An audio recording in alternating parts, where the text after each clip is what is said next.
Hi everyone, welcome to Low Carb Revelation. I am Paula and today I'm going to be showing you how I make keto Swedish meatballs. I love making delicious comfort foods in the fall and winter months.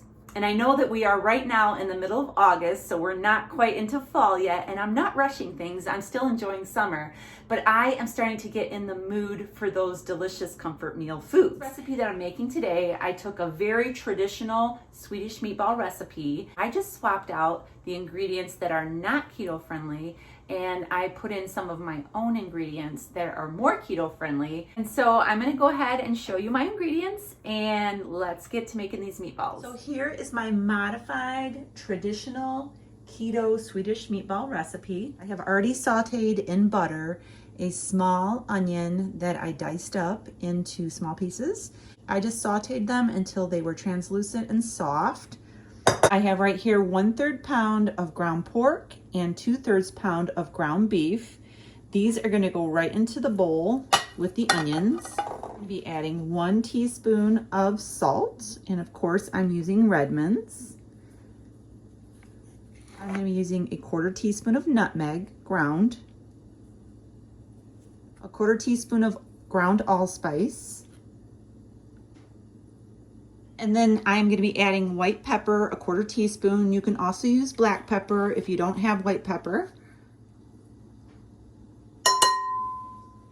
Instead of breadcrumbs, because we're keeping it keto, I'm going to be using crushed pork rinds. This is just a plain bag of pork rinds that I got. They're unflavored, and I just put them in a Ziploc baggie and I just mashed them with a little, actually I just used this little salt container and I just mashed it until I got crumbs. So that is what I'm using in place of breadcrumbs, and then I have an egg here. And I'm just going to mix this all together. I'm going to use my hands. I have already washed my hands with soap and water.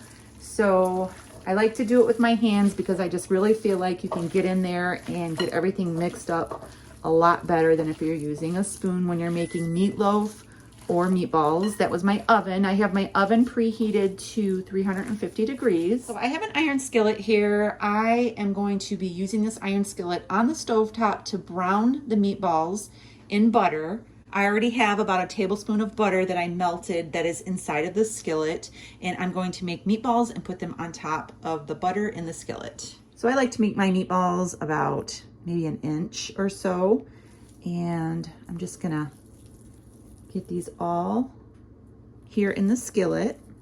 I usually get maybe 10 to 12 meatballs when I make them at this size. 1, 2, 3, 4, 5, 6. We're already at 6, 10. I think we can get 12 out of this.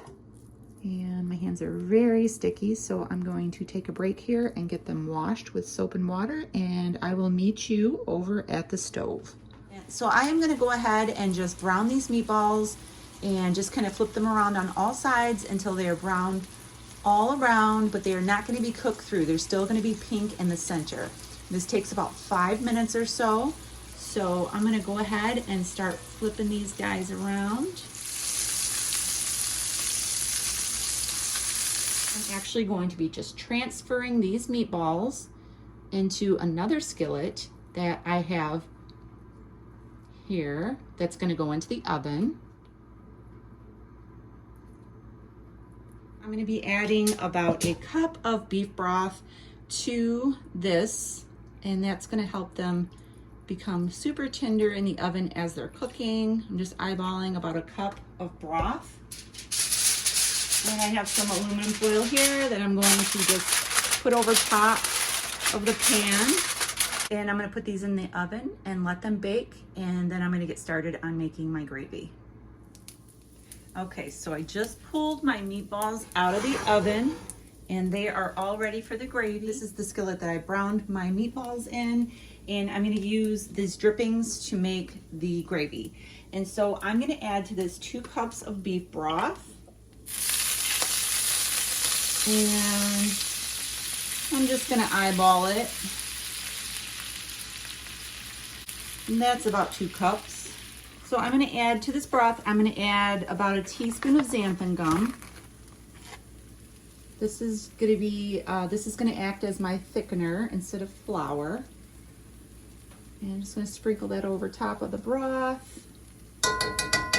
use my whisk here to whisk everything together. I want to make sure that I'm scraping the bottom of the skillet to get all of those flavor crystals.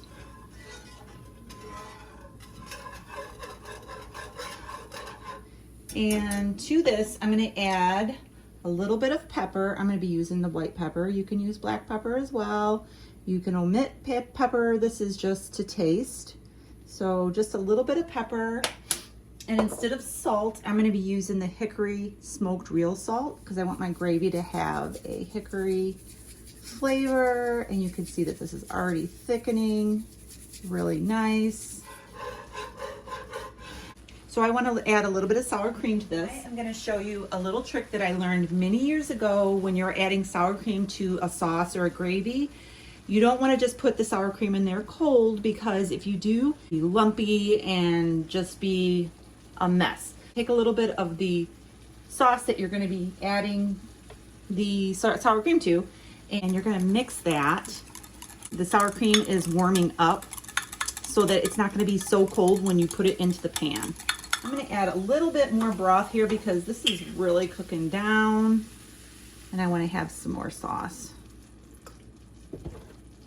So I'm going to scoop this out now and put it into my gravy. So now I'm just going to whisk in this sour cream until it is lump-free and smooth. If you like your sauce or your gravy a little bit thinner, you could add a little more broth to this, or you could add less xanthan gum. You could try half a teaspoon instead of a full teaspoon. Okay, so I have my meatballs here. Look at that. They look so delicious. This looks like the perfect meal for a crisp fall day. Look inside here, you can see that my meatballs, they're nice and tender. And I'm gonna take a bite for you. Gotta get some sauce on there. These are absolutely perfect. The spice blend with the nutmeg and the allspice makes you think, what is this seasoning in here? It's so delicious. And it's a perfect spice blend for fall time. Swedish meatballs has always been one of my husband's favorite meals. And I have not made them since we have been doing keto.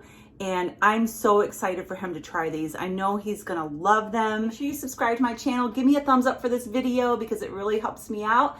Thanks for watching. Have a great day and God bless.